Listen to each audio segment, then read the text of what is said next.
À présent, cette inquiétude de santé publique, on parle du virus Zika. Alors après l'Amérique latine, il débarque en Europe. Les premiers cas ont été signalés. Betsabé. Oui, des milliers de cas avaient déjà été recensés en Amérique latine, notamment au Brésil, un pays qui est même en état d'urgence sanitaire depuis décembre dernier.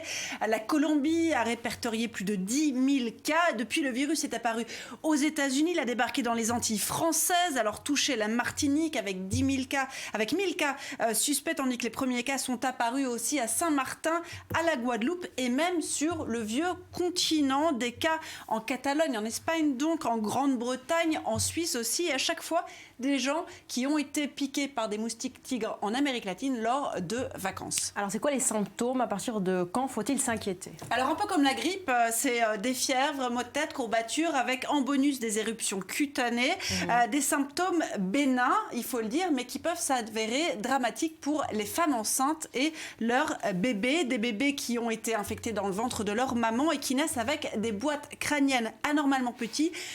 Ça s'appelle la microcéphalie. Or, il n'existe pas de traitement curatif pour le Zika ni de vaccin contre cette maladie, seulement le traitement des symptômes. Alors résultat, en Amérique latine, les cas de microcéphalie ont explosé chez les bébés au point que, d'une part, Paris et Washington ont appelé les femmes enceintes à éviter les pays touchés. Vous voyez le tweet du gouvernement américain.